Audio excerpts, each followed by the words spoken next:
Hi, I'm Max Clark. I was just reading that Cloudflare was just named in the 2024 Gartner Magic Quadrant for Security Service Edge, or SSE. I'm not going to get into Cloudflare as a platform or what we think about them or how they stack up to competitors. I'm just going to talk right now about SSE and SASE. So Secure Service Edge versus Secure Access Service Edge. I don't know, these acronyms feel like they're changing daily. So who knows? SASE. Just sounds better to say SASE anyways. So we'll say SASE. What is Secure Service Edge and what is SASE? Secure Service Edge is taking, and let's just do it like the basic, simplest way possible. Your firewall, you get rid of. So you get rid of your firewall that's at your premise, at your office. And instead of the firewall being at the premise, we'll use the term I hate, now is in the cloud. That weird thing that we all talk about that nobody really knows what it is. SSE as a default is moving the firewall off your premise and putting it in the cloud. SSE also gives you a lot of additional acronyms that you can leverage. And depending on the SSE platform or the bronze, silver, platinum, diamond package that you buy, you get different acronyms. And some of these acronyms are things like data loss prevention, DLP, cloud access secure service broker, CASB. If you're looking for CASB, then you can dig into whether it's CASB, CASB Lite. You can get into remote browser inspection. You talk about secure web gateway, SWG. Some people call it secure remote access or zero trust network access, ZTNA. You'll hear people refer to it as a software-defined perimeter, an SDP, right? Like there's all these other acronyms that you get on top of an SSE system that kind of make up this platform. The other thing that's really awesome about SSE systems is when you go to it is you can now unify your, we used to talk about it in like terms of a perimeter. You had an office, the office had a firewall, all of your employees were in the office. Now your employees aren't all in the office. They're in other places. You have other offices, you have remote, you have work from home, you have Starbucks, whatever it is, right? Not saying anything new that you haven't heard about or you don't already know, hopefully. When that happens, your perimeter changes and you no longer have a physical location with a physical firewall in it, right? So the advantage you get with SSE is now you have a common unified platform that everybody is behind regardless of how they're connected to it or where they actually are. Now, good SSE platforms have geographic diversity to them. Bad platforms, providers gone out and just bought like a giant firewall. Instead of you buying a firewall and putting it in your office, they buy a giant firewall and put it in their own data center and they pin all your traffic to it. Now, if all your users are in the same location, it's great. When your CFO goes on vacation in Ibiza and your office is in Los Angeles, it's going to be terrible because they're going to tunnel all their traffic back from Ibiza back to Los Angeles. I hope your CFO is traveling to Ibiza all the time. So what the SSE platform then does is it allows your remote users to connect to the gateway, the POP, the resource that's closest to them and get a better experience. And the way the SSE works on mobile devices is it's an agent. It looks like a VPN because that's what it is. It's a VPN running on the cell phone or on the laptop, on the tablet that connects back. The missing component with SSE and why there became SASE is merging the security infrastructure with the network access piece, specifically SD-WAN. My big complaint, and hopefully by the time you're watching this, Cloudflare addresses it with the SSE, is they don't have the A, they don't have the SD-WAN. So you have to go out and you have to figure out what SD-WAN that you want to do and you want to run. And then you have to understand how you integrate and connect that SD-WAN platform with the Cloudflare system. By the way, this isn't specific to Cloudflare. Zscaler, same issue, right? If you run Zscaler, you still have to connect your offices to it somehow. Less issue for remote users that are independent. They're just out in the wild in a coffee shop or right at the airport because they don't have redundant connections. But when you talk about your physical locations in your offices, this is when the A in the SASE becomes really important versus going to an actual SASE platform where you get everything in one location.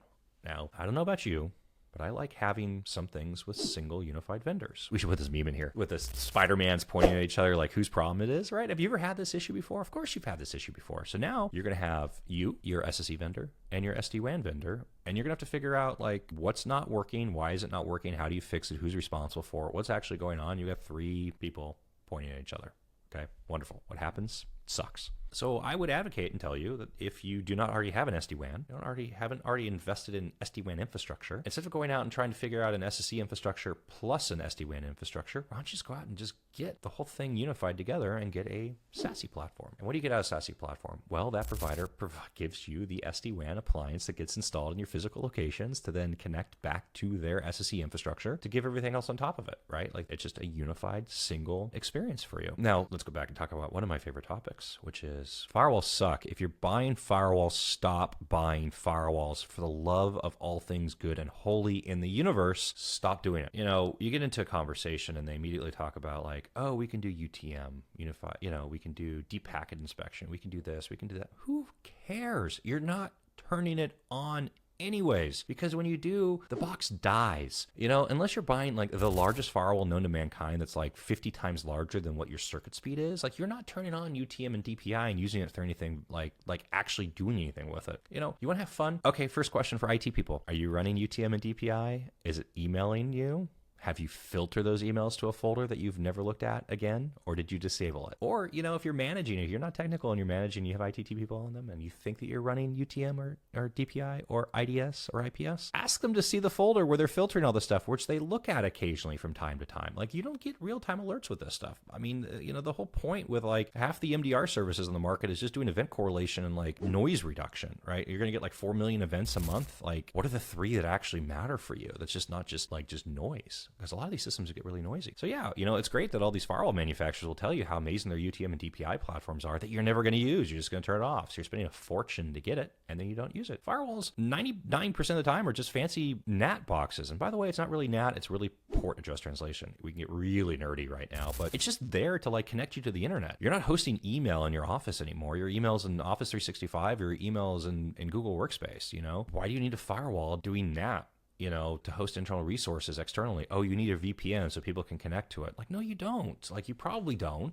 95%, 99%, 100% of your system at this point is in some sort of SaaS hosted platform when you need a CASB to maintain access to that platform, right? You need something that can do DLP. By the way, let's talk about this from scale. Like, how many firewalls do you have? Well, you have to have redundant firewalls. How many offices do you have? Maybe you're small. Maybe you only have 10 offices, right? So you've got 20 firewalls. Now you get a software update that comes out, a firmware update. How long is it going to take your engineers to update 20 firewalls in 10 different locations without having any downtime remotely? It takes a few weekends. This isn't just something that happens like instantaneously overnight. Let's say you're a retailer and you've got, 500 storefronts, right?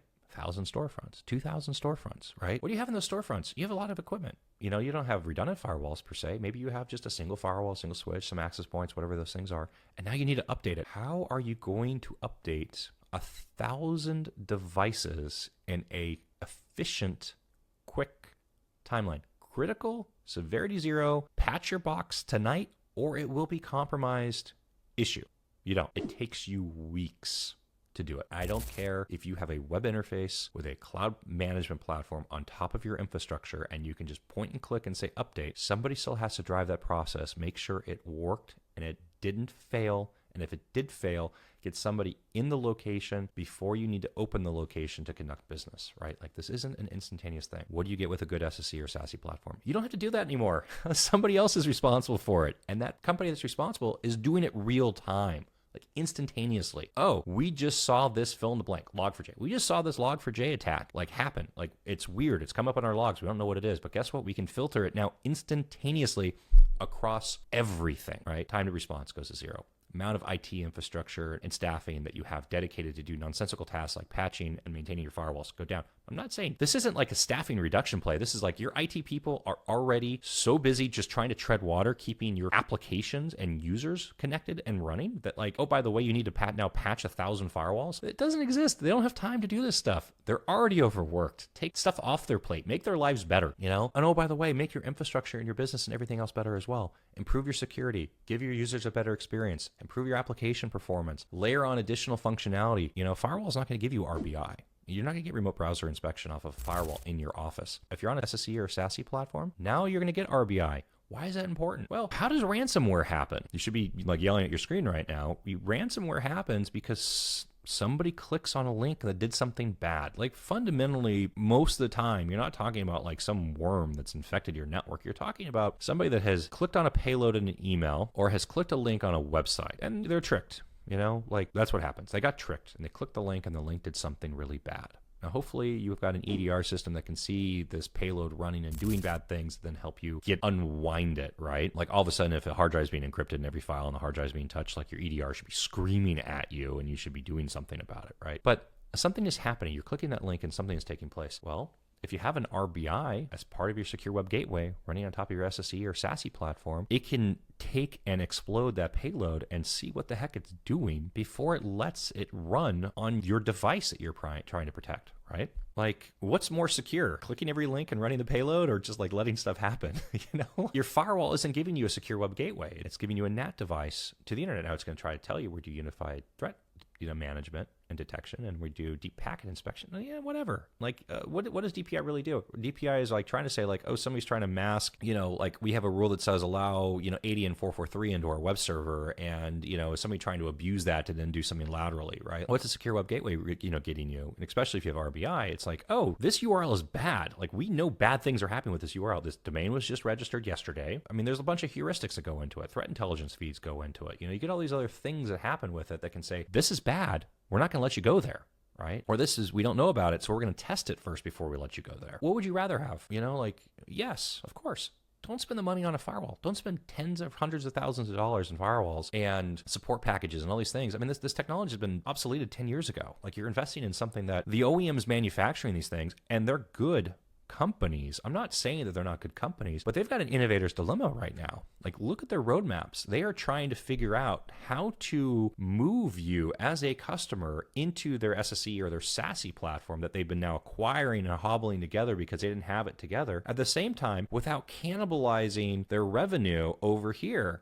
And they have to do both at the same time. Otherwise, they'd crush their market cap. Where is their alignment with you in terms of actually looking out for your best interest? Well, their best interest for you is like keeping you on firewall renewals and spending money here, and then spending additional new money over here because they've got this other platform that then integrates with this platform that then does these other things. Get off the merry-go-round. Just get off of it. If you got the ability, if you're greenfielding a new platform, or if your firewalls are coming up for renewal, or if you got new locations coming in, just get off. Listen, I've been doing this since 1997. I'm telling you, like, there's a better way. There is a better way. You can do it a better way.